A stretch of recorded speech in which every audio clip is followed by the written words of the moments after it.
와서 방금 증언해 주신 내용들을 이야기한다는 것 자체도 되게 힘들었을 것 같고요.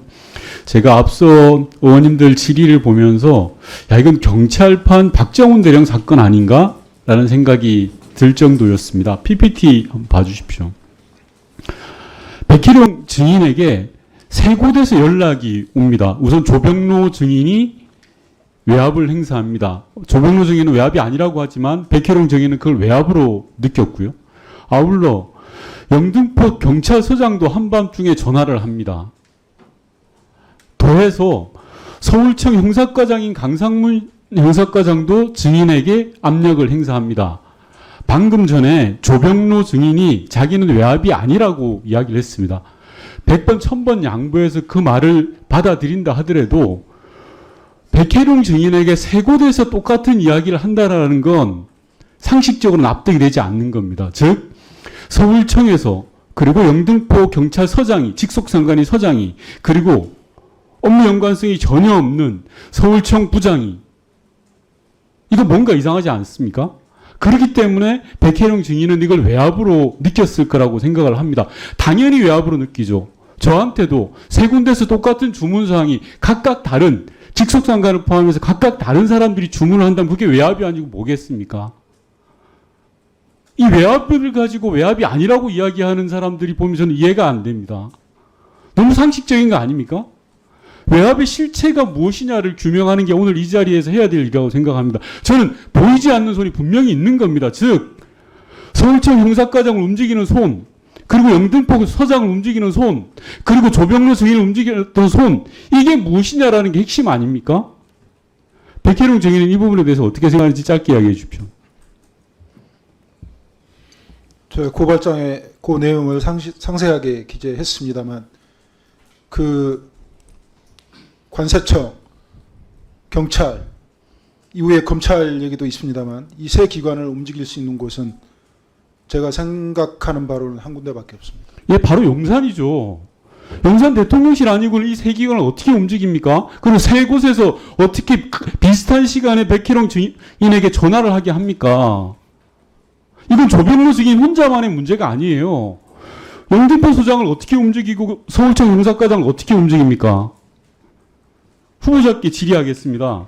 앞서 백혜룡 증인에 대해서 자초적 인사라고 분명히 이야기하셨습니다. 그러면 후보자께서는 조금 전에 백혜룡 증인이 이야기했던 영등포 소장의 압력성 전화를 받았다. 그리고 조병로 증인으로부터 압력성 전화를 받았다. 서울청으로부터도 서울청 형사과장으로도 압력성 은사를 들었다. 이 내용 보고 받았습니까? 보고 받았는지만 답해 주시면 됩니다. 김찬수 영등포 서장 이야기는 오늘 여기 와서 처음 들었고 조병로 경무관과 관련된 이야기는 자 조병로 증인 이야기 들었고 강상문 과장 이야기 들었다는 거죠? 강상문 과장은 이야기 들었습니까? 안 들었습니까? 그러니까 아니요. 보호자님 잠깐만요.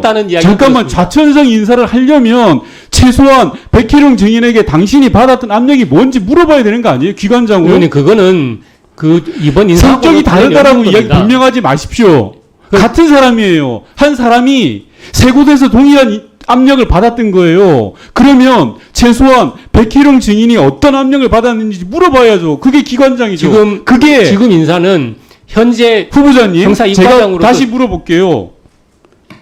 조병로 증인이 전화한 이외의 내용, 즉 영등포 소장이 한밤중에 밤 9시 전화했다라는 걸 기관장이었던 서울청장이 백혜룡 증인한테 물었으면 답을 안 했을까요?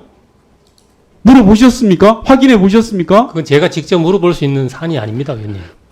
아니 후보자님 이게 이슈가 돼가지고 주요한 사안이었다면서요. 그런데 그걸 물어볼 사안이 아니라고요?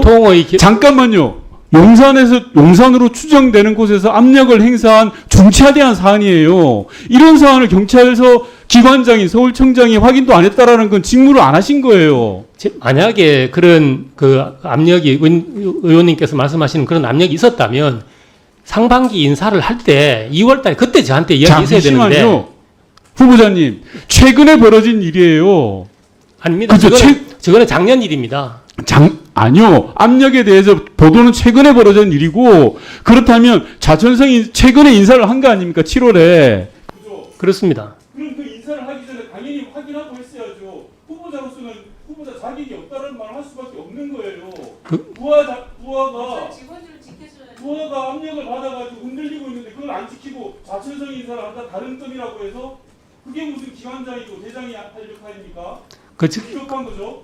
관련 사실을 종합적으로 검토를 하는데 지금 이야기되고 있는 것뿐만 아니고 그 뒤에 진행된 것들도 있습니다. 또 했냐를 묻고 있는 거예요. 저는 종합적으로 검토를 해서 대리 확인도 안 했으면서 부하가 어떤 압력을 받았는지 용산으로부터 압력을 받았다고 느끼고 있는데 그걸 막아주지는 못하고 의원님 자체적인 관련 기능에서 우리 백혜룡 과장에 대해서 우리 감찰 기능에서 사실 확인을 했습니다. 저는 그 내용을 보고를 받았고 그 내용을 기초로 경고하고 인사 발령을 했던 겁니다. 그 내용에 영등포 수장이 전화 내용이 빠져 있다면서요. 근데 그걸 확인했어야죠.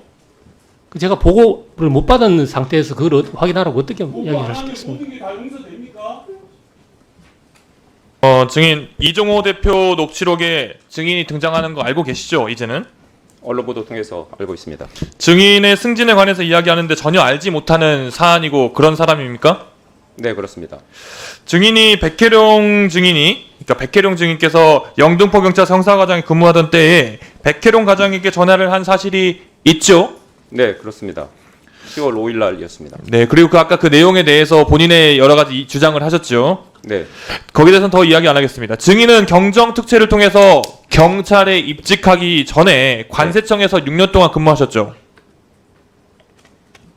네, 5년 정도. 네, 6년 정도 근무하셨죠. 5년, 지금 인천공항세관장하고 함께 관세청에서 근무한 거 맞습니까? 네, 네, 한 1, 2년 정도 같이 근무했던 거. 그 인천공항세관장에게 보도자료에서 관세청 내용을 빼달라라고 부탁 받았습니까?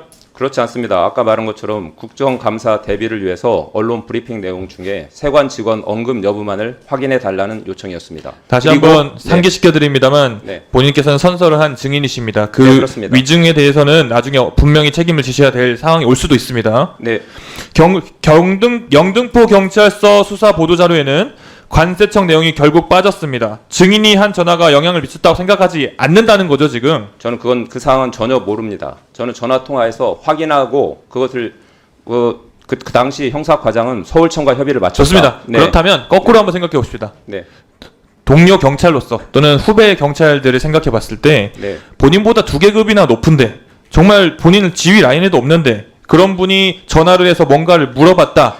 내용이 무엇인들 무슨 의도가 있지 않겠느냐라고 생각하지 않을까요?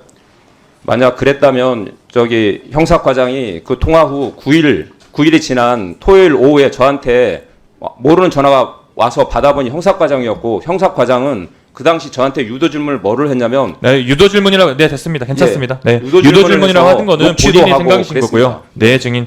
유도 질문이라고 계속 말씀하시는데 유도 질문이라 주장하시는 거죠. 아닙니다. 네. 명확히 정말 큰 오해를 하면서 저한테 첫 번째 질의가 했는데 너무나 당황해서 정말 이렇게 이걸 불식시키지 않으면 큰일 나겠구나 생각할 정도로 큰 질문이 있었습니다. 네, 좋습니다. 들어가시죠. 백혜룡 증인 나와 주십시오.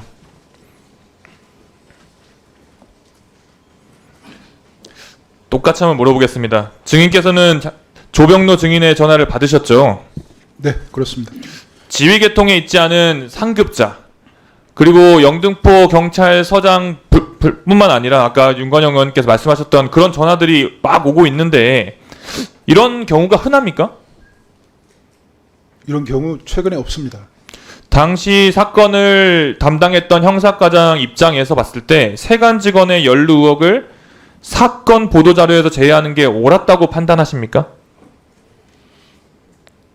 잠깐 제가 언급하고 넘어갈 사항이 있는데요. 네. 애초에 최초 보도자료에는 세관 관련 언급이 전혀 없었습니다. 없는 걸 자꾸 빼라고 그래서 이게 문제가 됐던 것이죠. 아, 처음에는 애초에 없었습니까? 세관 내용? 애초에 세관 세관 직원이 연루된 내용은 애초에 없었습니다. 저희 해외 갔다 입국하는 통로가 한 군데뿐이지 않습니까? 네. 세관 내 업무 실수로 유추되는 그런 내용은 있었을지 모르겠지만 세관 직원이 연루됐다 그런 내용은 애초에 없었고요. 네. 그리고 제가 보도자료 작성하고 브리핑하기 전에 세관 연루 사실이 지금 확인이 됐으니 일단 보도자료에서 말레이시아 조직 얘기만 하고 브리핑 때도 그렇게 얘기하고 세관은 기자분들한테 부탁해서 엠바고를 걸자. 엠바고를 걸면 기자분들이 다 받아줍니다. 세관 혐의는 굉장히 위중한 혐의지 않습니까? 네. 좋습니다. 증인께서는 지금 강서경찰서 화곡지구대 거기로 가셨죠, 지금? 네, 그렇습니다. 이 인사가 통상적인 인사라고 생각하십니까? 이 인사에 대해서 일관된 입장인데요. 지금 후보자님께서 의도를 가지고 보복성 인사 조치를 하셨다. 그 다음에 규정을 자의적으로 해석해서 감찰권을 남용하셨다. 아, 감찰도 그렇게 받으셨습니까? 감찰 2번 받았습니다. 그럼 좌천성 인사의 과정이라고 볼 수도 있겠네요. 그 감찰 그 과정. 명분을 삼기 위해서 감찰 조사를 한 것입니다.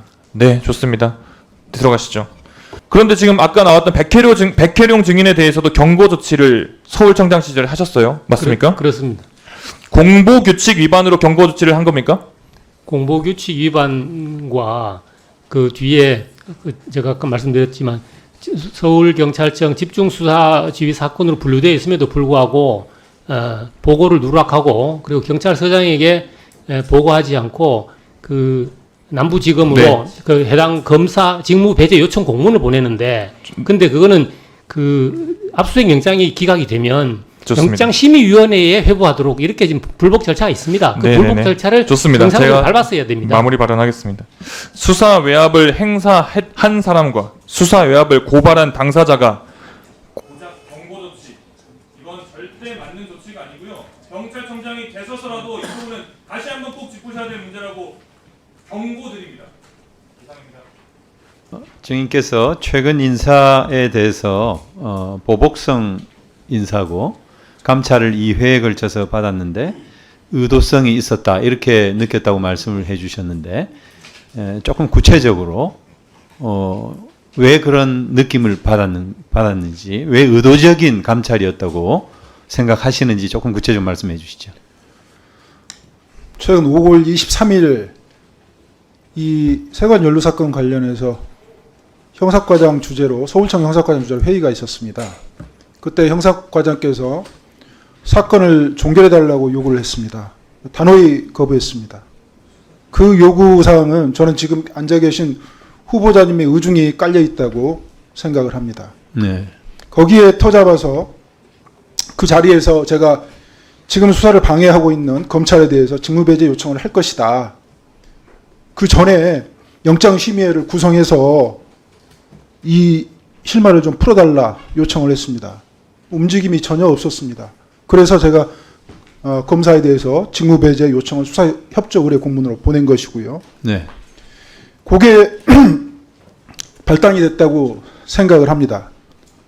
그리고 지금 후보자님께서 제가 의도가 있다고 이렇게 후보자님의 인사조치 의도가 있다고 말씀드리는 것은 첫 번째는 제가 이 사건 관련 공보 책임자인데 공보 책임자의 지위에서 배제시켜서 앞으로 이 사건에서 언론 대응을 하게 되면 바로 징계 절차에 돌입하려는 그런 의도가 있습니다.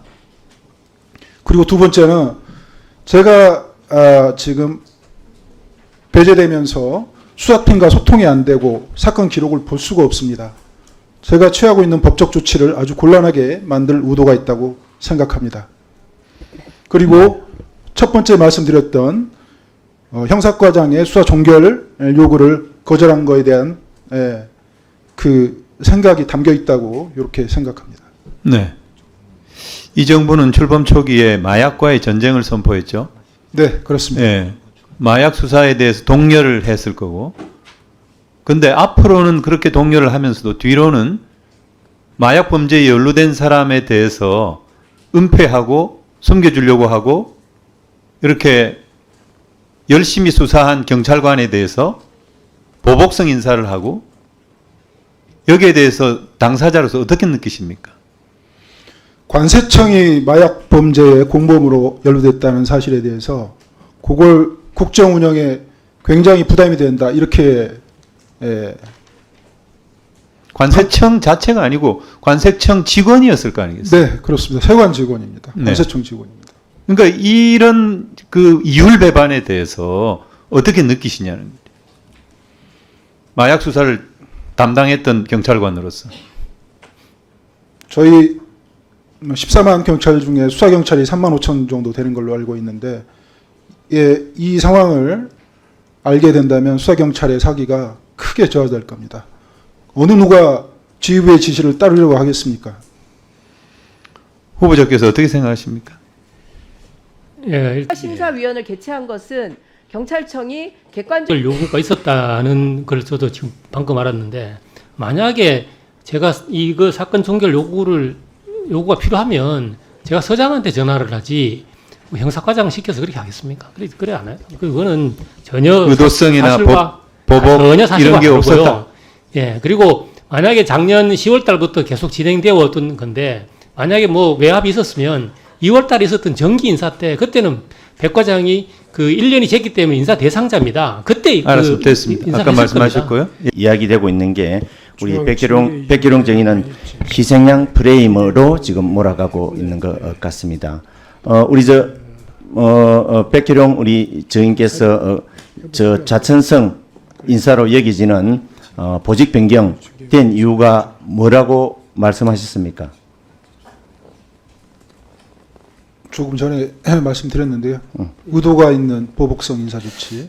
예. 그런데 지금 저 사실 이제 감찰 조사 결과는 공보규칙 위반하고 지시사항 위반 그 두 가지 건으로 지금 좌천된 것으로 알고 있는데, 지시사항 위반 중에서는 검사 배제 요청을 하셨죠. 그건 지시사항에 해당되지 아니, 않습니다. 그 검사 배제 네, 요청 공문을 정결로 발송하셨죠. 네, 그렇습니다. 그런데 대부분의 기관 간 협조를 요하는 그런 공문은 일반 사항입니까? 아니면 중요한 그런 사항으로 분류가 됩니까? 수사 협조 사항은 부서장 정결로 나갑니다. 물론 관서장, 서장 명의로 나가지만 부서장 정결입니다. 그런데 물론 이제 각 경찰서 형사 정결 규정이 있지만 기관 영등포 경찰서에서 1분만 더 주시죠. 네. 남부지검으로 보내는 그런 공문 같은 경우에는 충분히 중요한 사항으로 분류가 돼가지고 서장의 명의로 나가는 게 맞다고 생각을 하는데, 본인의 생각은 어떻습니까? 이 건 외에도 그 전에도 검찰에 공문을 보낸 사실이 있습니다. 그때도 제 명의로 부서장 명의로 정결했습니다. 그 전에도 검사 배제 요청 공문의 내용이었습니까? 그 전에는 마약 사건 사무가 형사 6부에서 형사 3부로 이전되면서 갑자기 이전되는 그런 상황에서 저희가 불이익을 받았기 때문에 왜 마약 사무가 갑자기 인사 이동이 났는지, 한 달 만에 다시 마약 사무가 이전됐는지 그거 소명해 달라고 공문을 보낸 적이 있습니다. 지금 서울청장의 어떤 인사와 관련해서는 개개인의 어떤 그런 고충, 문제점을 직접 확인하지 않고 감찰 조사 결과를 토대로 인사를 하는 것으로 그렇게 알고 있습니다. 우리 후보자님, 예. 백희룡 경정의 보직 변경을 좌천성 인사로,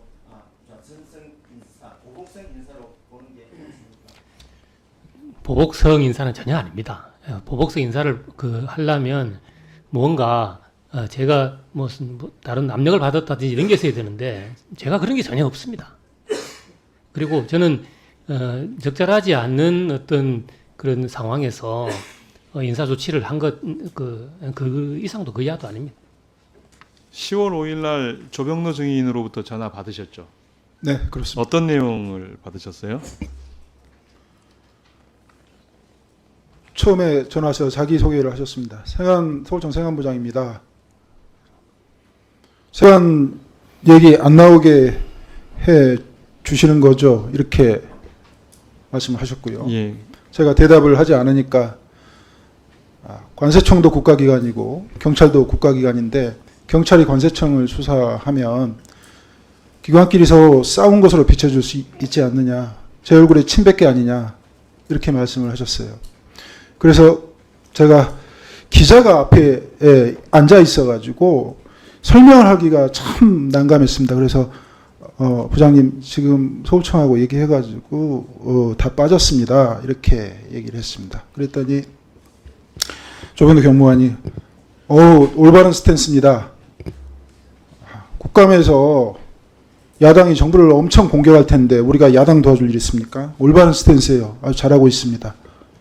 이렇게 말씀하시고 끄는 게 전부입니다. 백혜룡 증인의 이야기에 틀린 말이 있습니까? 맥락상 사실이 아닙니다. 전혀 사실이 어떤 게 사실이 아닌지 제가 정확히 말씀해 상황을 제가 기억하는 네. 상황에서 말씀드리겠습니다. 제가 서울청 생안부장 조병노입니다. 저는 여기 영등포 서장도 거쳤고 그런데 인천공항 세관장으로부터 그 국감 대비 차원에서 협조 요청을 받았습니다. 브리핑을 내일 한다는 저는 내일로 들었습니다. 내일 브리핑 한다고 하는데 브리핑 내용 중에 세관 직원이 언급되는지 여부를 확인하라고 전화 드렸습니다. 왜 그러냐면 직전에 제가 마약 수사 계장한테 전화를 했습니다. 들은 얘기만 예, 하세요. 그대로 하겠습니다. 그렇게 했더니 그 형사 과장은 방금 서울청하고 협의를 마치고 왔다. 그러면서 세관과 관련돼서는 언급하지 않을 예정이다. 다만 언론 브리핑 과정에서 기자가 물어보면 언급할 수 있다고 상세히 설명했습니다. 그래서 그 말을 듣고 그렇게 상세히 설명해 주셔서 감사하다. 상급 기관과 협의한 만큼 잘 됐을 거다. 그리고 아마 그 국정감사를 앞두고서 국가기관을 좀 고려한 것 좀 세심하게 고려한 것 같다. 상세히 설명해 주셔서 감사하다. 잘 인천공항세관장에게 전달해 주겠다고 한 게 전부입니다. 인천 세관장으로부터 어떤 부탁을 받으셨어요? 인천세관장이 10월 5일 날 그 당일 날 전화를 해서 국정감사가 예정되어 있는데 그 국정감사 대비 차원에서 내일 저는 내일로 들은 것으로 기억하십니다. 내일 언론 브리핑이 예정되어 있는데 세관 직원 언급 여부를 확인해 달라는 부탁을 받았습니다. 국정감사 대비 차원이라는 그런 부탁이었고 그 당시 제가 조금 생각이 짧았습니다. 경찰청 소관 홍보라든지 수사에 전달해서 좋지토록 했으면 좋았는데 제가 직접 전화해가지고 확인한 불찰이 있었습니다. 생각이 짧은 것으로 지금도 아쉬움이 많습니다. 생각이 짧은 게 아니라 그 백혜룡 그 증인의 이야기에 의하면 야당에 좋은 일 시키는 게 부담스러워서 일반적으로 그렇게 전화하나요? 경무관들이 그렇게 전화해서 개별 사건에 대해서 자기 수사지에도 없는데도 불구하고 하나요? 일반적인 행위인가요? 그건 개별 사건이 아니라 언론 브리핑 내용으로서 대외 공개를 전제로 해서 필요 최소한의 내용을 담은 언론 브리핑 내용 중에서 세관 직원 언급 여부. 그러니까 조병로 네. 이 일이 네. 조병로 증인의 업무에 포함되어진 일입니까? 업무는 네 아닙니다. 업무 아니잖아요. 네. 예. 그럼 부당한 청탁을 받아서 부당한 얘기를 한 거죠. 우리 일반적 국민이 봤을 때. 근데 제가 직전에 인천공항 경찰 단장이었고 이 협조가 들어왔을 때 더군다나 이 국정감사는 공무원에서 가장 중요한 업무 중에 하나 아니겠습니까? 그리고 이 감사의 대비 차원이라고 네, 해서 그렇게 알겠습니다. 네. 대한민국 경찰 참 경찰이 그렇게 한가합니까?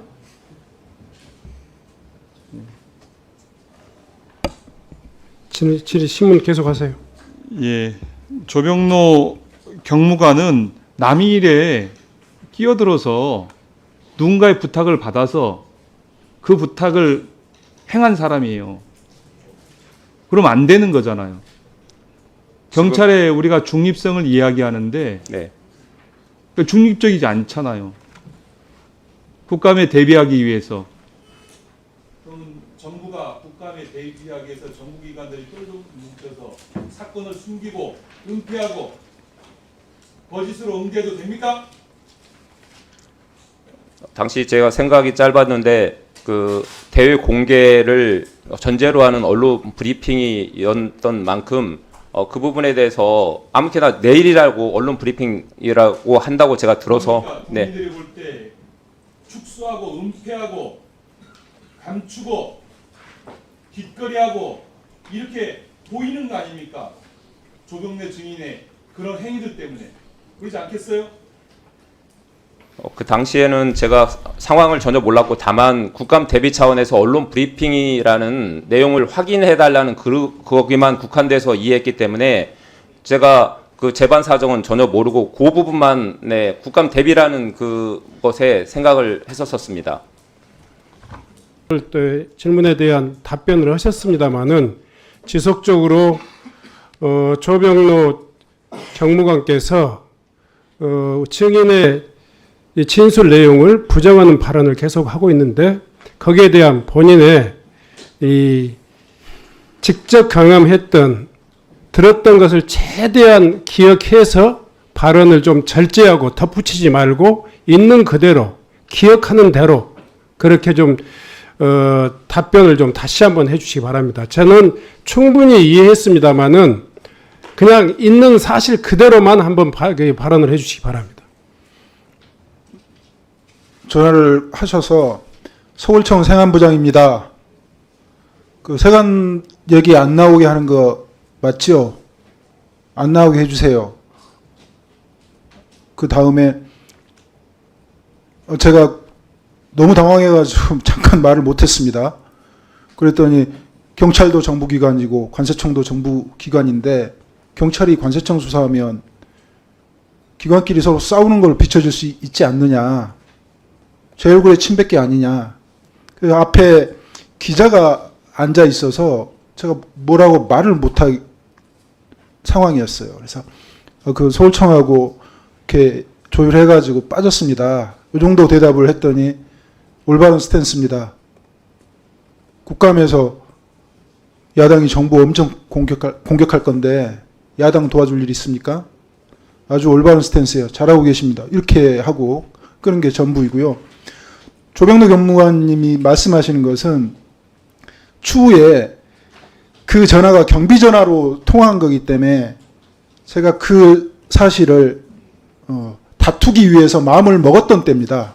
제가 직을 걸고 싸우겠다고 이렇게 공표를 하고 나서 녹취를 했던 그런 상황이고요. 그때 대화했던 내용을 섞어서 지금 말씀하시는 거고요. 그때 용산 얘기하지 않았습니다. 저는. 제가 김찬수 서장의 말을 빌어서 용산에서 알고 있어서 심각하게 보고 있다는 그런 말을 제가 듣고 있습니다. 그랬더니 조병로 경무관께서 하시는 말씀이 용산에서 전화 또 왔어요? 이렇게 물어봐서 제가 판단을 그렇게 한 것이지 조병로 경무관께서는 그 이후에도 계속 전화를 하셔가지고 구체적으로 물어보신 것이지 전후관계 지금 헷갈려 하시는 겁니다. 경비전화로 통화하셨다는 것이 지금 조병로 경무관의 전화가 경비전화였다는 네. 이야기입니까? 본인의 전화가 생안부장실 경비전화로 저희 형사과장실 경비전화로 이렇게 전화를 거신 겁니다. 처음에 10월 5일입니다. 조병로 이 경무관 나와주시기 바랍니다. 지금 우리 영등포서 그 형사부장 그 발언은 매우 구체적이고 일관된 지금 증언을 하고 있습니다. 본인이 지금 이 형사부장 이야기에 대해서 어떤 부분이 지금 잘못됐다고 지금 계속 이야기하고 있는데 어떤 것이 과장되어 있습니까? 일단 처음부터 그러면 제가 서울청하고 협의를 완료한 것하고 그리고 언급을 하지 않을 계획이다. 그리고 기자가 물어보면 언급할 수밖에 없다라고 하는 사실을 제가 어떻게 알겠습니까? 그 부분에 대해서 저는 분명히 좋습니다. 네. 그 이야기는 지금 영등포서 그 수사과장 아니 형사과장도 그 발언에 대해서는 동의하고 있습니다. 아닙니다. 동의하시는 거 뒤에서 일어나 보세요. 네, 지금 방금 이야기하는 것은 지금 동의하고 계시잖아요. 그 이후에 말씀. 아니 기자가 물어보면 서울청과 상의해서 안 넣기로 했습니다. 기자가 이야기하면 이 발언할 수밖에 없습니다. 이 이야기를 하셨다는 이야기 아니에요. 그런 적 없습니다.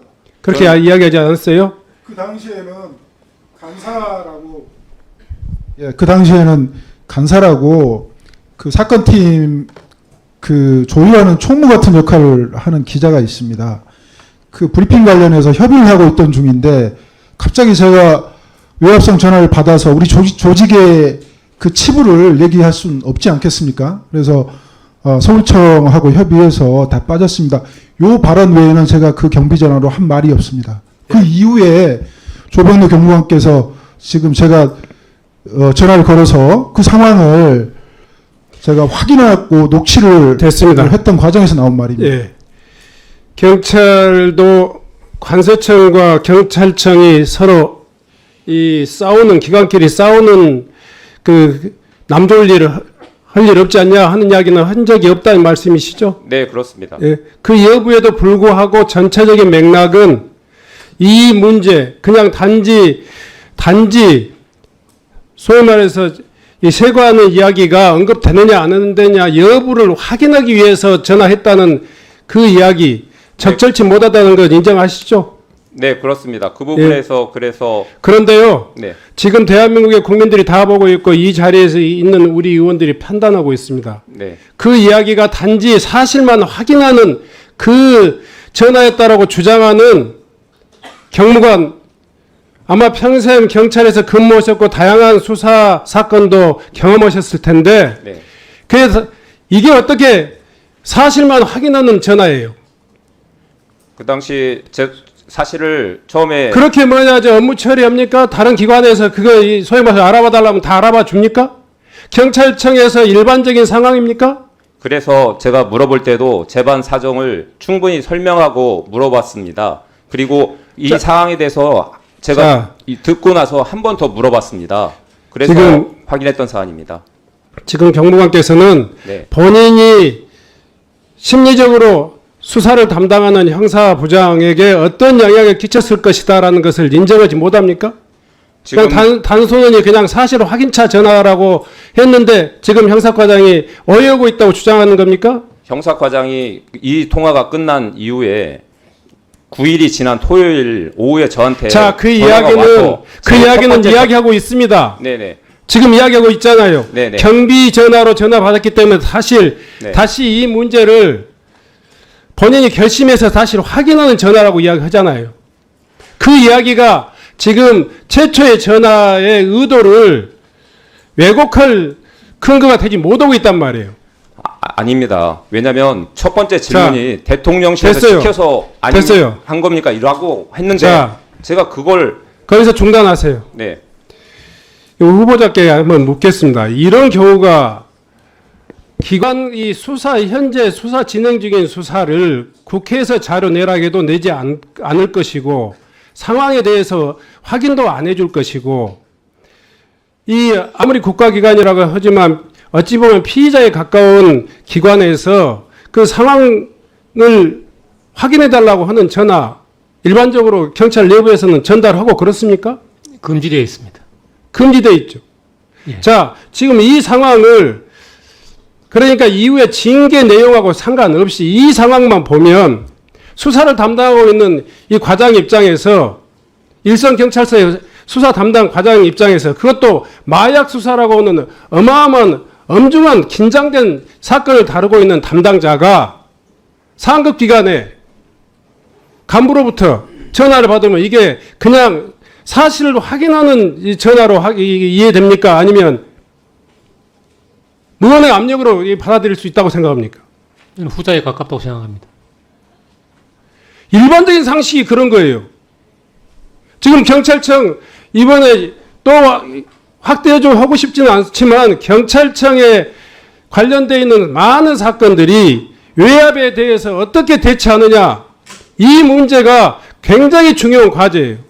지금 이 사건은요. 지금 일선 담당 형사과장에 혼자 고군분투하고 있는 거예요.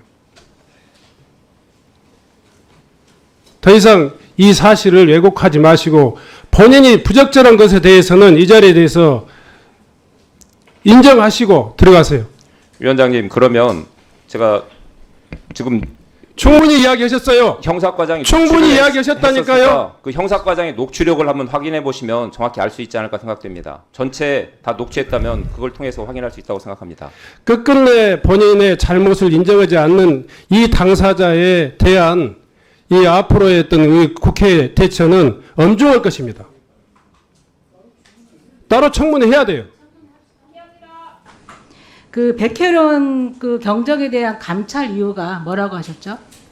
그 5월 달에 국민신문고를 통해서 민원이 접수됐습니다. 네. 그래서 민원이 접수돼서 사실 확인을 했던 겁니다. 그거하고 아까 그 좌천성 인사는 맞지만 보복은 아니라고 했습니다.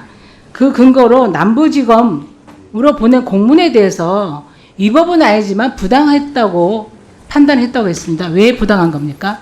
그 정도 사안이면 최소한 경찰서장에게 보고는 해야 됩니다. 그것은 그 일반적인 어떤 그런 기준입니다. 이 부분에 대해서 백혜룡 경정은 관행적으로 정결 처리해왔던 부분이기 때문에 해왔던 거라고 하고요. 이 부분에 대해서 더 추가 신문하겠습니다. 백혜룡 경정님.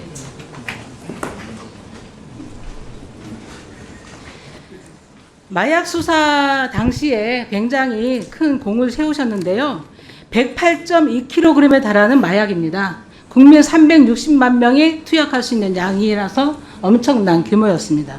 이 부분에 대해서 굉장히 요지를 갖고 수사를 하는 과정에서 갑자기 여러 군데에서 전화가 오고 또 지금까지 거론 안 됐지만 남부지검 담당 검사와 팀이 다 교체가 됩니다. 맞죠? 네, 그렇습니다. 그래서 다 교체가 됐기 때문에 그 사유를 묻는 공문을 보냅니다. 맞습니까?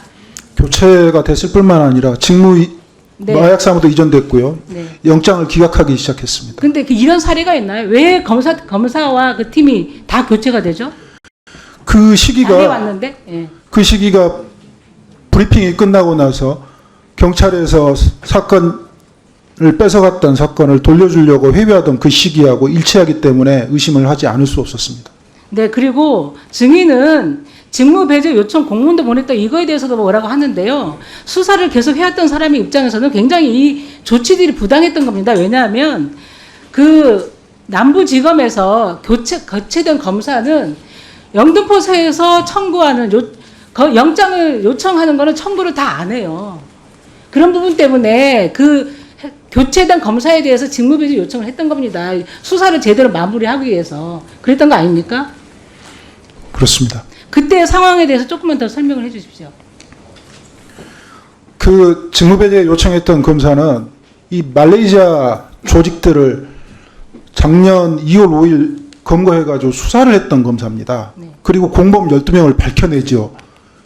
그 기록을 보면 그 검사가 얼마나 그 공범들을 검거해서 처벌하려고 노력했던 그 정황들이 여실히 기록에 드러나 있습니다. 네. 그런데 지금 24년 2월 달에 남부지검에 배치받아가지고 이 영장을 적극적으로 수사를 도와야 하는데 영장을 아주 말도 안 되는 이유를 들어가지고 영장을 기각시킵니다.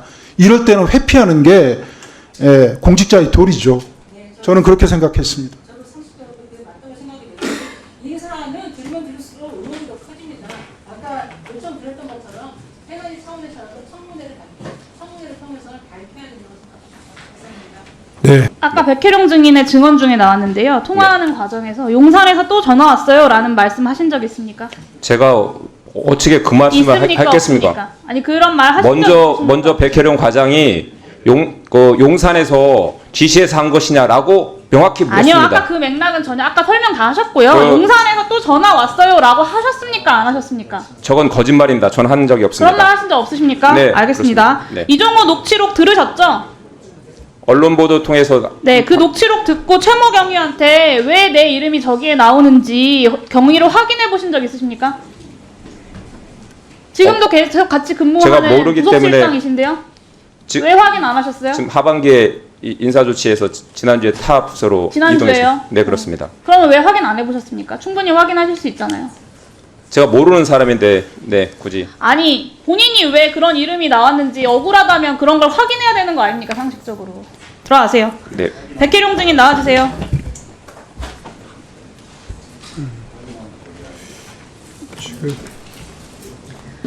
네, 11월 15일 조병로 증인 전화 왔던 거 기억하시죠? 네, 오해하고 있는 사람이 오해를 풀거나 항의하는 전화 내용이 전혀 아니었는데 당시 전화 받고 그 내용들이 회유라고 느꼈는지 아니면 항의라고 느꼈는지 말씀해 주십시오. 질문 다시 한번. 아까 본인은 회유하려고 전화한 것이 아니라 그 오해를 풀려고 전화한 거다라고 했는데 녹취 내용을 보면 언론 보도된 것을 보면 전혀 뭐 이렇게 잘 최선을 다하겠다 이런 이야기들을 하는 걸 보면 회유로 보이거든요. 증인 본인이 그것을 회유라고 느꼈는지 아니면 항의나 오해를 풀기 위한 것이라고 느꼈는지 말씀해 주십시오. 뭐 회유가 한두 번 있었던 게 아니기 때문에 조병로 증인 말씀은 저는 언급하고 싶지 않습니다. 네, 조병로 증인과 영등포 서장, 서울청 형사과장과 강력계장, 폭력계장 외에 수사 외압에 관여한 사람 더 있습니까? 짧게 부탁드립니다. 당연히 이 수사의 총책임자는 경찰에서 국수본부장입니다. 네.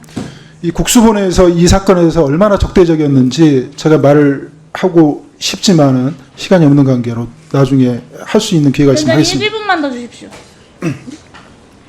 마무리해 주십시오. 그 네. 1분 내로 네, 말씀 증언 쭉 해주시면 됩니다. 서울청에 10월 6일 날 사건 2차 결정 났다고 통보를 받고 제가 국수본의 마약 계장한테 전화합니다. 제가 읍소를 합니다. 우리 직원이 마약 사람 쫓다가 쓰러져 가지고 응급실에 실려가 가지고 혈압약을 제일 센 걸로 처방받고 겨우 걸어다니고 있는데, 그리고 이 사람이 첩보 가져와 가지고 열심히 집에 안 들어가고 밤새서 수사해서 한 달 동안 집에도 안 들어 이렇게 수사했는데 평가해달라고 제가 읍소를 합니다. 국수본부장 지시로 안 된답니다. 이상입니다. 백혜룡 증인이 작년 10월 14일 토요일에 조병로 증인에게 전화를 걸어 녹취를 하면서 유도 질문을 했다고 지금 조병로 증인이 증언을 했습니다. 9일 만에 전화를 걸어서 용산에서 시켰냐는 질문을 뜬금없이 던졌다는 얘기인데, 그런데 백혜룡 증인은 본인이 모든 것을 내던지고 싸기 위해 그런 얘기를 물어봤다고 합니다. 두 분의 얘기가 저는 서로 납득이 가지 않습니다. 오늘 우리 국회에서는 증인 청문회를 방불케 할 만큼 이 문제에 대해서 장시간 의원들의 질의가 이어졌고 존경하는 위원장님께서도 9분간 사실관계에 대한 질의를 통해서 증인의 충분한 답변을 들었습니다. 그래서 두 증인의 진술이 팽팽하게 엇갈렸습니다. 근데 제가 주목하는 일치하는 핵심 진술은 녹취를 했다는 부분입니다. 저는 녹취록을 통해서 진실이 밝혀져야 된다는 생각이 들었습니다. 현재 이 사건은 공수처에 고발돼 있습니다.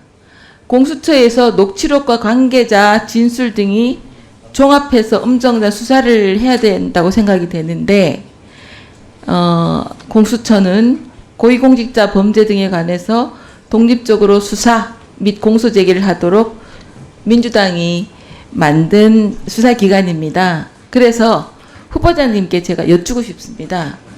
이 사건에 대해서 경찰청의 내부 감찰을 넘어 저는 공수처의 수사 사안이라고 생각하는데 후보자님은 어떻게 생각하십니까?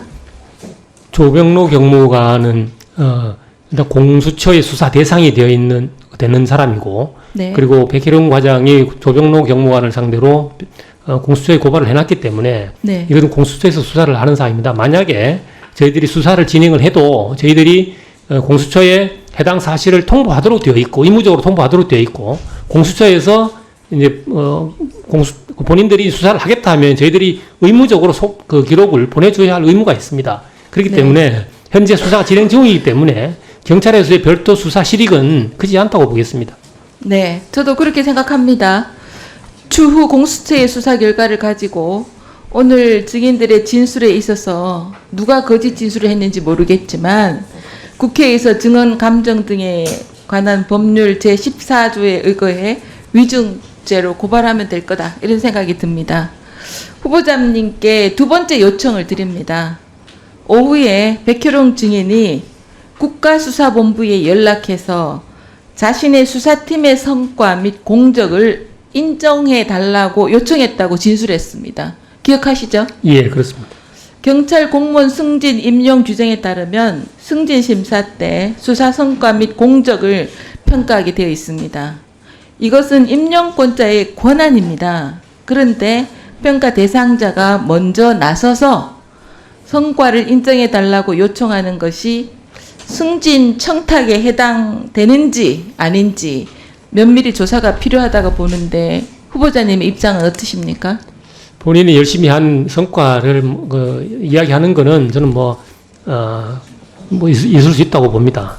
그것이 부정한 방법이라든지 불법적인 방법이 있었다고 모르지만 그렇지 않고 본인 스스로 이야기한 걸 가지고 부정하고 어떤 불법적인 행위가 있다고 보기는 조금 어려울 것 같습니다. 너그러우신 발언이시네요. 답변이시네요.